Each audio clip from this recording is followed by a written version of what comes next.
Well, good morning, and I am very excited to be here this morning.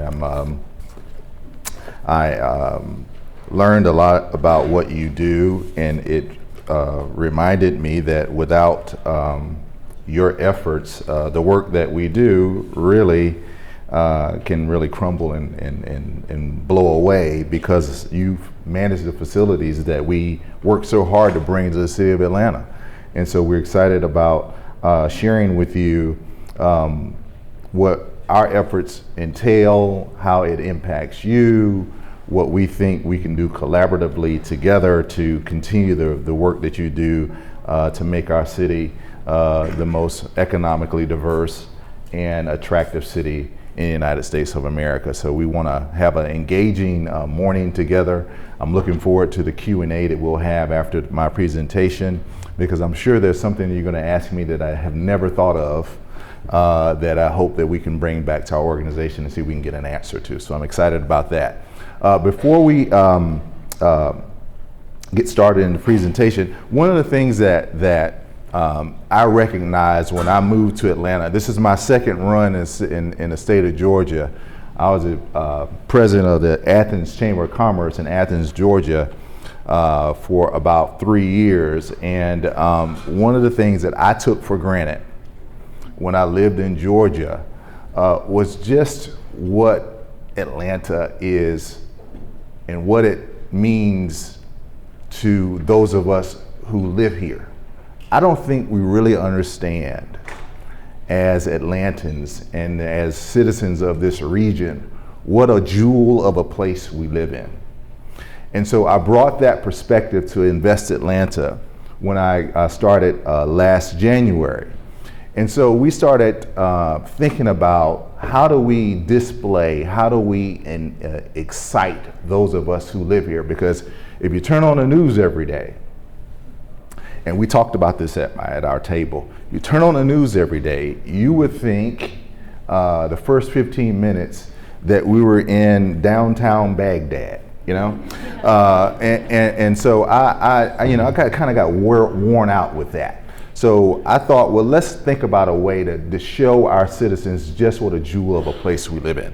So we came up with this concept, and I want to share with you what that result was. So if you can start the video, I'll appreciate it.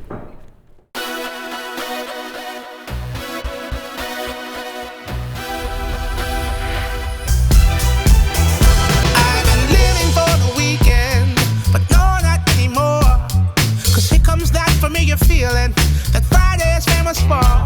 Yeah, I'm looking for some action, and it's out there somewhere. You can feel the electricity all in the evening air. I'm alive this evening. It was love at first sight. This Saturday and every Saturday for the rest of my life. So I guess I'll have to wait and see. But I'm just gonna let something brand new happen to me. And it's alright.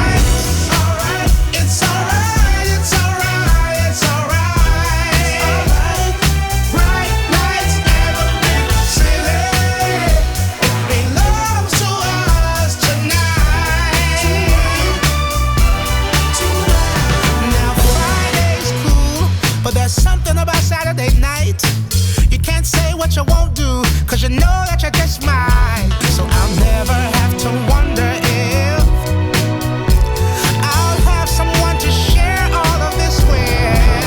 And it's alright, it's alright, it's alright, it's alright. Bright lights and a big city. It belongs to us tonight. Bright lights, bright lights, bright lights and a big city.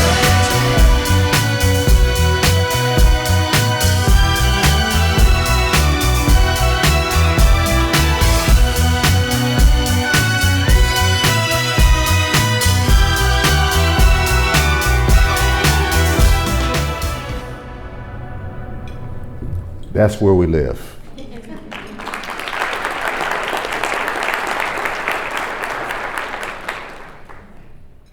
So what we want to do is talk a little bit about what I think you need to know. as you all go out and work through the people that you bring into the city that you are trying to attract to this city, whether that's workforce, whether that is you're trying to consider this location for a new operation, which we hope you're considering, as well as what Atlanta means, again, globally and domestically. We're the 9th largest metropolitan area in the United States of America. I think what's most important about that is, can you imagine another 2.3 million people here in the next 16 years? I mean, you know, and we did it. Where are they going to go, right? And how are they going to get there, right? But they're coming. You know, what is happening, and this is happening globally. The population bases are moving into urban cores, right?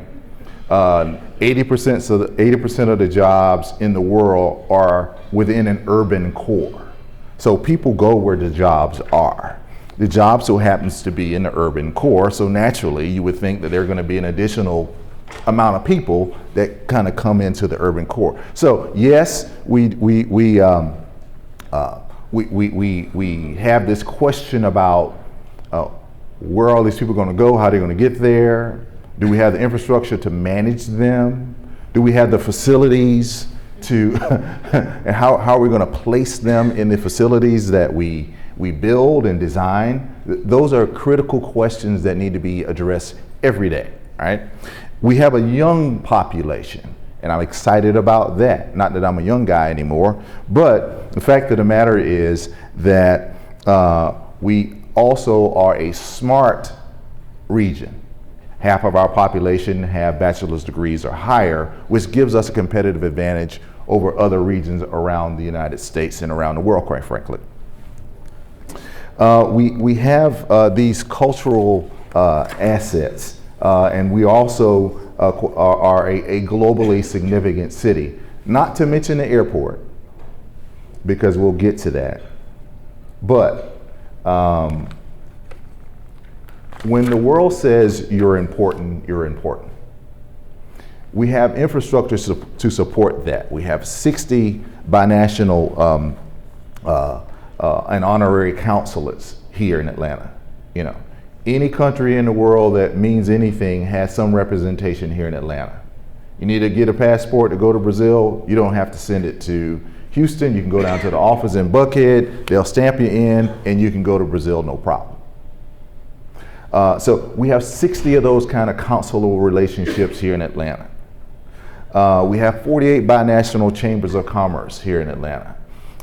Yesterday I was with the Bulgarian American Chamber of Commerce person. On Monday I was with the Brazilian American Chamber of Commerce. On last week I had the Consul General for Indonesia in the office. I mean, this happens every week in our city. And those of us who live here don't know that. You just know somebody's doing it, right? We're doing it, okay?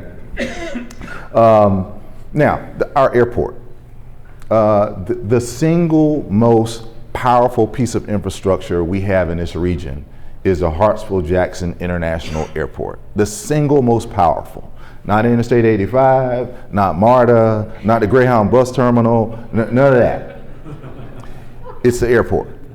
And because of that, and our capabilities at our airport, that's why the 2.3 million people will get here and why they will stay here, is because our airport gets them out. There's no city in America that we can't go to and be there within 2 hours.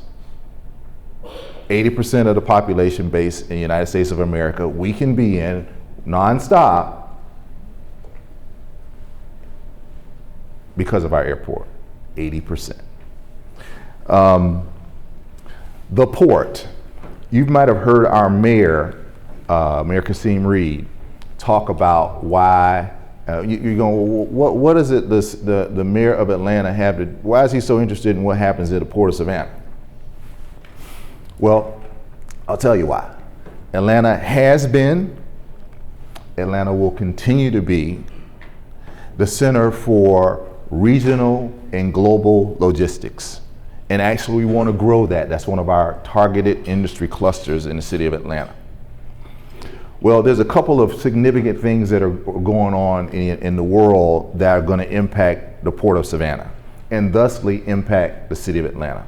One, in 2014, the Panama Canal expansion will be complete, which means that ships that stop in Long Beach and Los Angeles, because because they are super tankers or super ships, they're called Panamax ships, can now get through the Panama Canal and thus get to the eastern seaboard of the United States of America.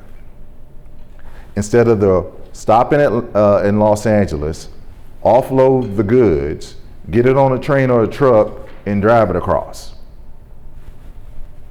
That will be over in 2014. So the ports that have the advantage will be deep water ports along the eastern seaboard. Savannah will be one of those. Well, what happens when the goods get to Savannah?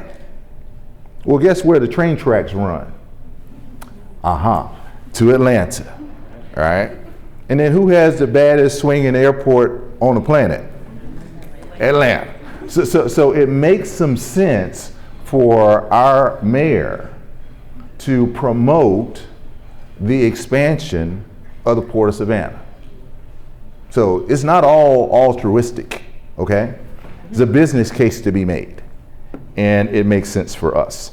So we're excited about supporting Savannah and what that means to us. Now let's talk about something real fun. This little figure. I hate to depress you. You were all excited. I played the video, and and now I got to talk to you about the interstates. All right. I messed up my whole flow here talking about interstate. It is important. Yes, we need to address it. Yes, we tried. Yes, it failed. Not to mean that we won't try again, but we have a large inland port, and we just spent some time talking about that. We have two major railways that traverse the city of Atlanta and our region. And I don't know if you've ever paid attention, but we have a lot of freight that flows through this town. And so with that, the capital of the South moniker makes sense. You know, that's why it makes sense. These intersections of infrastructure, if you mind me using that term. And so we compete for a lot of logistics and distribution type of operations here in our region because of this platform of infrastructure. Now, one exciting thing, and I don't know, I think I might have heard a couple people talk about the Beltline project. It is the single largest public works project in the United States of America, right here in Atlanta. Single largest in the United States of America. What it'll mean is a connection of about 45 neighborhoods on a single track. Don't know when it'll be finished. I know it started. We're going to install another 4 miles over this year, this coming year, 2013, and eventually that 22-mile connection will almost bring this quilt of a community that we have together on one string, if you will. So that's an exciting project. I talked a little bit about how educated this population is. We have 250,000 students enrolled in our colleges and universities in this region. 250,000. 50,000. I'm from a small town. I'm from Myrtle Beach, South Carolina originally. And we had 57,000 people in Myrtle Beach back when I grew up. But to have 250,000 students in this region means a lot. It's a business that we're in the education business in this region. Seventh largest among the urban areas in America. Sixth in college graduations at bachelor's or higher, and we have 48,000 in technical colleges and universities in this region. 48,000 students enrolled in technical college. I mean, that is a huge amount of educational assets that we have for you to pick from, because I think you talked about workforce. Well, they're here. They're here. You don't have to go and import anything unless they're super special. And maybe they are. We have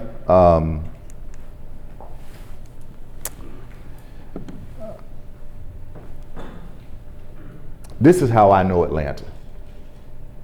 This is how the world knows Atlanta. Despite the fact that we have this wonderful airport, the world knows Atlanta because of CNN, right? And the Weather Channel, right? I used to live, before I moved here, I lived in Destin, Florida. And you go, well, why, I'm trying to get down to Destin, you move from Destin, what's up with that, right?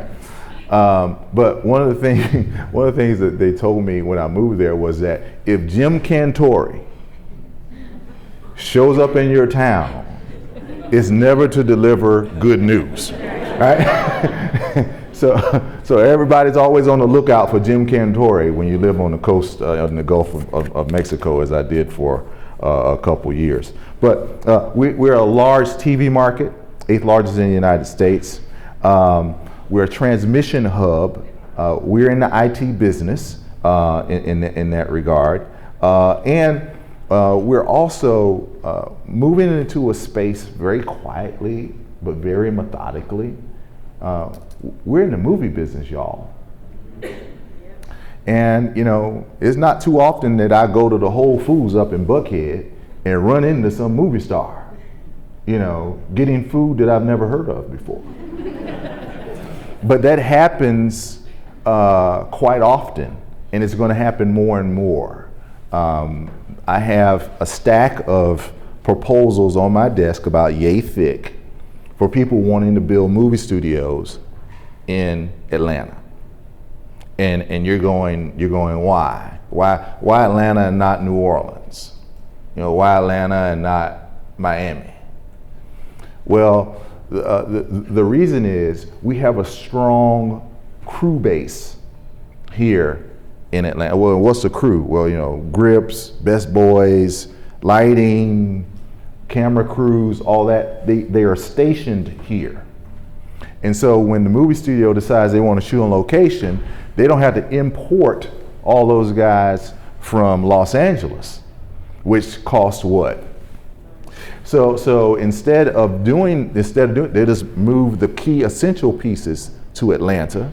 We have studios, we have crews, they can shoot in, get out, and thus movies like The Hunger Games and Flight, Vampire Diaries and all those kinds of shows shoot here, in addition to the TV shows that shoot here on a regular basis. So we are becoming kind of the Hollywood of the South in that regard.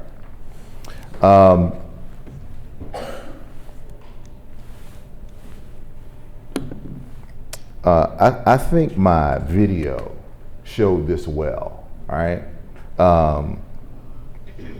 We have a couple of other exciting projects coming out of the ground now that I want to share with you. One is, I don't know if you've been down Marietta Street lately, but the National College Football Hall of Fame is under construction. And we're really excited about that. I got a chance to meet with a couple of, I met Archie Manning, and I was trying to get some of his DNA to go into my body and then shake the hand of my son so that maybe my son can be on a Buick commercial too, right? Wonderful, wonderful human being, and he was very excited and instrumental in helping us make that project happen. So we have wonderful attractions. We're adding more. The National Center for Civil and Human Rights is under construction. So we're adding more attractions to our town. Good for hotels, good for sales tax, good for civic pride. You know, all these things are good. We need people to come because I think there's somebody said something about building a new stadium. And what that might mean. I can go on and on about that. And maybe we'll do a little Q&A about that when we get to that part. The other items that we have is all this quality of life asset, you know, parks, sports teams, recreation centers, children's activities, dining and shopping. We are a come-to town, you know. I used to live in a get away from town, you know, but when you're a come-to town, that means you have these things that make your area vibrant, and that's what it's all about, and that's what we're trying to convey to you today. What do we do? And let it go back. Okay. What do we do? We are the city's official economic development agency. Mayor Kasim Reed is the chair of our board. We have a 9-member board, and we focus on really 4 things: business development, redevelopment, particularly in the urban core, tax allocation districts, which is what we call tax increment financing, and they're in districts around the city of Atlanta, and affordable housing is a part of that as well.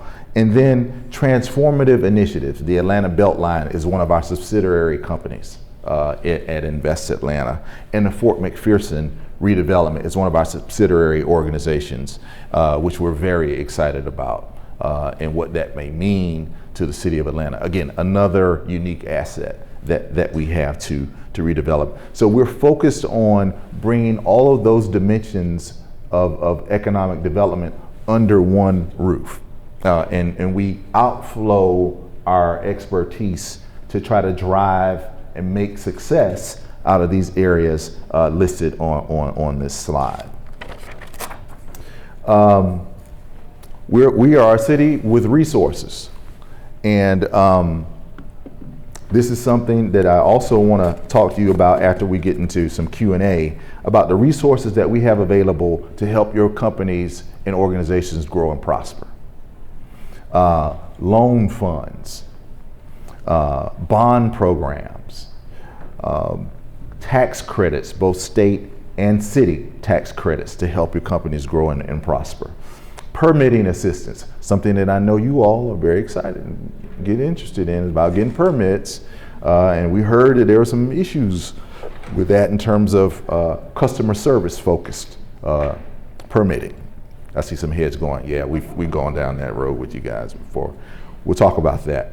And urban development. We are an urban core. I want to say this, and I don't want this to come off anything other than I'm trying to be helpful. If the urban core dies, then the suburbs don't matter. That's my political statement for the day. I'm done with it.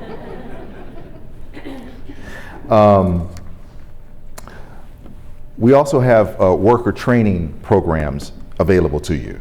And I think that that's important because we help organize recruitment fairs, job fairs, on-the-job training programs, layoff transitions through our Atlanta Workforce Development Agency, tax incentives to help you attract workers to your communities and to your jobs. All this is available to you. What you have to do is take advantage of it.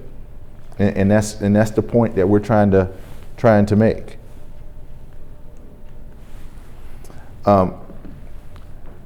We went through an exercise about 6 months ago, and what we asked a few people, and we had some Georgia Tech students in the room. We asked them, how would you define Atlanta? We were trying to figure out what's a tagline. You know, I've heard everything from hot Atlanta to, you know, Atlanta too busy, city too busy to hate, to da da da da da. And I like, you know, what would you say to that? You know, how do you define this place? You know, I used to work in the Research Triangle Park, and I worked for the company that owned the park, and it was pretty obvious what that was, right? You know, Raleigh, Durham, Chapel Hill, you think of Research Triangle Park and the universities, right? In New York, it's the Big Apple, right? I mean, what is Atlanta? Are we a media capital? Are we a transportation and logistics hub? Are we an IT hub? Are we a medical center? I mean, are we a place for, you know, hospitality and conventions? What are we? You know, that's hard to answer. And the reason why I asked, you know, kind of throwing that out there, and I think the reason why it's so hard to answer is because we're not dominant in any one of these professional clusters. There's not, like in Detroit, it look a little different. That pie chart will look a little different in Detroit, all right? But in Atlanta, it's kind of hard to define us. And I don't think that's bad. You know, I think we can pretty much have what we want. That's bad when you can't have what you want. Trust me. I've only been successful at that one time, and that was my wife. So if you ever get a survey saying, what is Atlanta? I'd be curious as to what you would come back with, given what you do for a living, all right? Just something to ponder. We have industry clusters that we think that we are well positioned to attract, and that's represented in this slide. Supply chain and advanced manufacturing, that makes sense, right? Bio and health IT, that makes sense because we're a medical center. A lot of research and development, CDC or Georgia, we have a lot of those assets on the ground here in Atlanta. Corporate and business services, headquarter companies. We have the 4th largest amount of headquarter companies in the United States of America based here in Atlanta, all right? And technology, digital media, entertainment. That's what we're well positioned to attract because of the foundational elements of those industries that are here. And so you'll see those industry clusters continue to grow. We try to track kind of our affordability in certain things. And so we have an office space affordability index, an industrial space affordability index. And I'll just give you a couple numbers that may be helpful to you. Class A office space in downtown, we're averaging around 22% vacancy in downtown. Class A. Class A in Midtown, we're at about 18% vacancy. In Buckhead, surprisingly, Class A space vacancy is about 16%. The average spread high-end downtown is 19 per square foot, 1940 per square foot.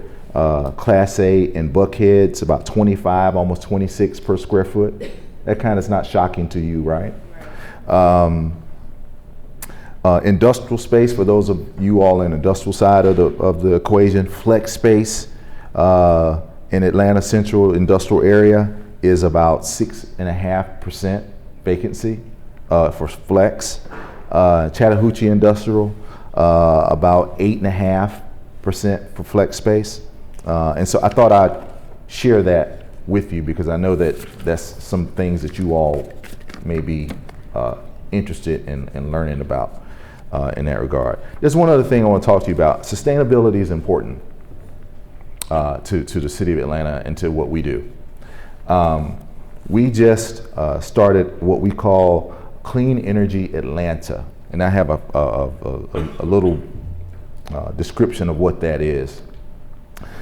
Clean Energy Atlanta is supporting environmental sustainability efforts in Atlanta, and Invest Atlanta is creating a clean energy program to provide building owners, those of you who own buildings and manage buildings, access to low-cost private capital for building improvements to reduce energy costs and water consumption.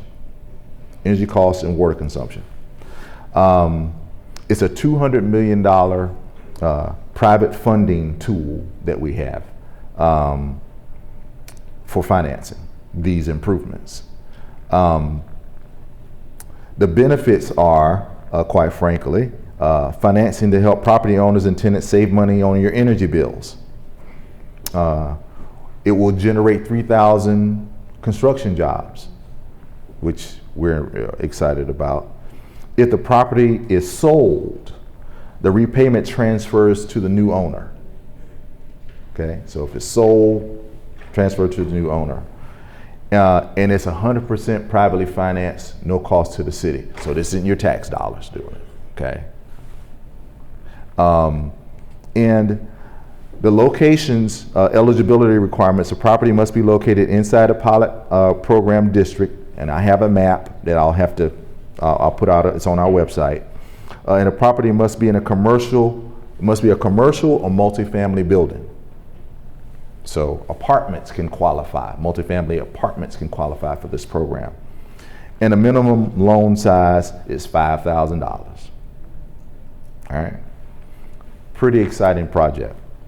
So I want to share that with you because I know that you think about that as an organization quite often, and we want to partner with you if you have designs on making these types of improvements to your facilities. We have private financing that can make that happen in sum of $200 million. So not a small amount of money available, okay? Thank you very much. I look forward to getting some questions from you, and thank you for inviting me again. Appreciate it.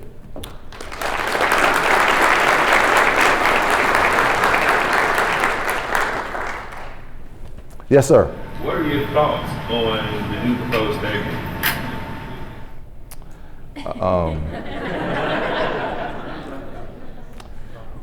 Well, I sound like Ronald Reagan. Well,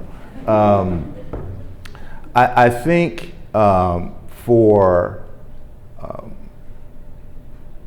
the NFL as a league is the most valuable, most recognized pro sports league on the planet, right? If it was just about the Falcons, and it is, but there are other components to this new proposed stadium that I think positions Atlanta to attract other sports entities that aren't here today. And that's the upshot. You know, I think that we have to partner with our major league teams, whether that's the Falcons, the Braves, the Hawks, all we can, because there are cities in the United States of America that would love to have the choice that we have to make. All right? So it's a partnership opportunity. One. Two, it's an economic upside benefit opportunity. Three, with the hotel motel tax covering the portion that the gap between what the Falcons will put into the stadium and the NFL, the gap we would cover, we meaning those that come in here and take advantage of these conventions that we have. That's who will pay for it. All right, no property tax will be involved. Hotel motel tax, all we need to do is extend the hotel motel tax to cover that gap. So the financing mechanism is there for our part. 86% of that is covered by hotel motel tax. So I think it's the right thing to do. I'm equally excited about if we can get a piece of World Cup business, which we'll be able to do. You know, if we can get a Major League Soccer team, which we may be able to do. If we can get Major League Lacrosse, which me and my man down at my table are really excited about because our sons play lacrosse. And it's the fastest growing sport in the United States of America. And I want my son to get a D1 scholarship, by the way. Then that is more motivation for other assets that we can attract to the new Dome Stadium. And so that's how I feel about it. Yes, sir. Since you mentioned permitting before, this has been a pain point for me in several projects I worked on in the past year or so.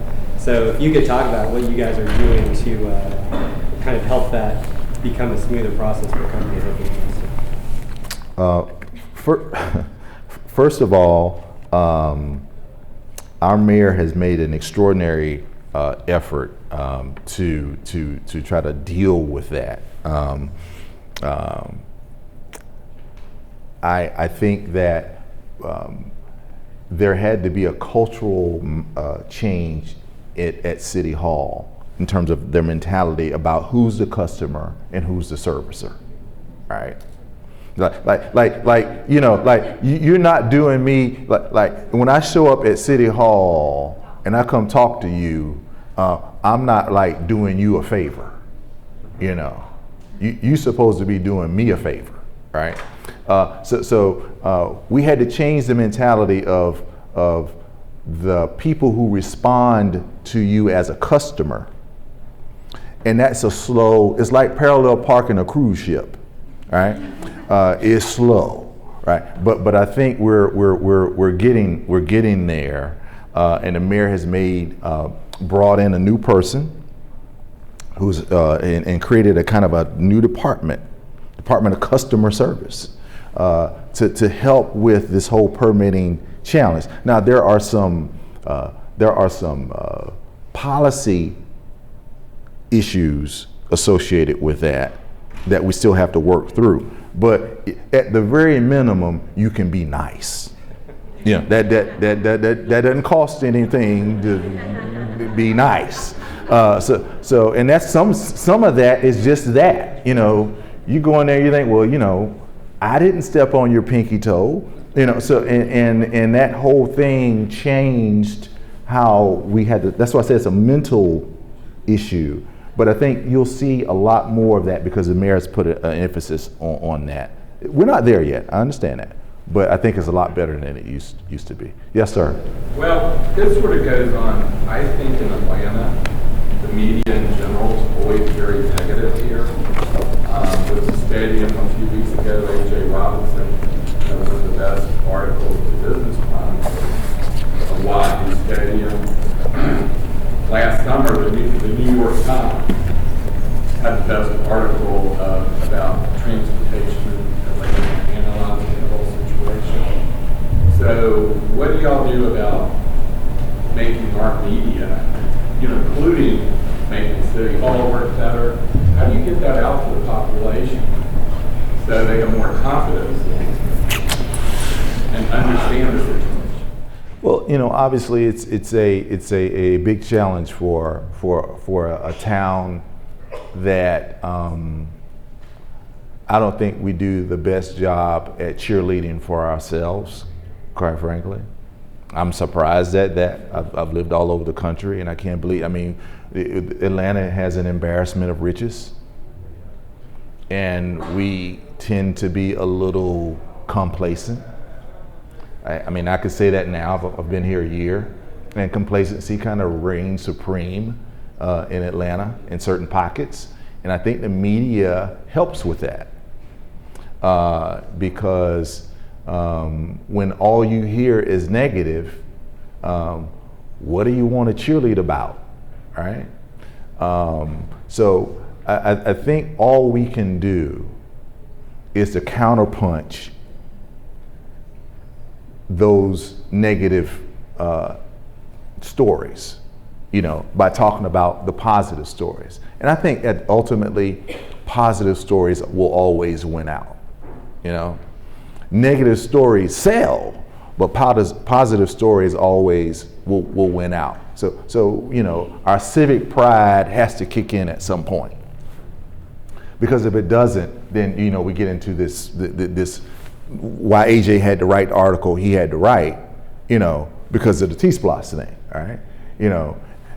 New York Times, how dare they write about traffic? But that's what they do. They've been beating themselves up so bad that they have to reach out and talk about other places, and so that's what they do. And so we have to learn to counterpunch the right way, the most impactful way, and I think that's showing, to be rather than to seem. That's the state that's the state motto of the state of North Carolina, by the way. And so I think that's how we manage that. Within Invest Atlanta, we started an organization called Startup Atlanta. And go on our website, it's called Startup Atlanta, where we support entrepreneurial development and small business development throughout the city of Atlanta. And what we're trying to do is connect the assets that those startup companies need, because it's all over the place. And there's no central repository to get information about facilities, financing, venture capital, networking opportunities among those that are in the light industry clusters starting up their operations. So we've made a concerted effort over the last year to get that going. There's also another push within our organization for business retention and expansion, where we do spend time trying to find out what are your challenges, what are your needs, because we are well positioned to help you. But if you don't know who to call, right, then we're no help to you at all. Did that rhyme? I didn't even mean to do that. But if you don't know that we're here, and it's hard for you to find us unless we come out and visit with you. So we have an outreach plan for next year, our little team, to go out and visit with 300 companies. Doesn't matter what size, shape, location. As long as you're in the city of Atlanta, we want to come out and visit you and ask you, we have a list of questions that we want to ask you. Do you plan on hiring? Do you have any permitting problems? We want to know so we can take that information back, because we are your advocate. We're the closest thing to a non-governmental organization within the city, right? I don't dress like a bureaucrat. I don't talk like a bureaucrat. I don't want to be a bureaucrat. So we are you. And so we can advocate on your behalf for those within the city, and that's what the mayor wants us to do, right? Yes, sir. Just real quickly, kind of tag on this gentleman's question. How about the water? Long-range plans for water.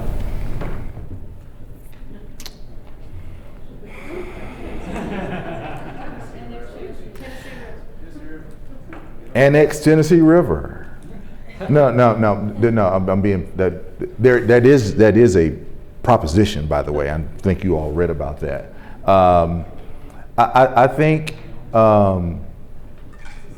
water has been a challenge in this area. You know that, but we're going to have to think about how we use water beyond what we've done, because I don't see a short-term solution at all, other than conservation. And that's a sustainable environmental approach to getting more water. I used to live in Phoenix, Arizona. I used to live in the desert, and they never talked about water in the desert because they had in measures. They've been conserving since conserving when it wasn't cool, because they had to, right? So I think there's a combination of conservation, extending agreements, creating new partnerships so that water supply will not be an issue here in Atlanta. But there's no real silver bullet to that. And it is a challenge. That's why we don't attract a lot of heavy manufacturing here, because we don't have the water to support it. And the world knows it. So they don't come knocking on our door about, we want to put a new, a big heavy water user in this town because of the water capacity and supply issue. Anything else? Thank you all so much. I appreciate it. You've been great.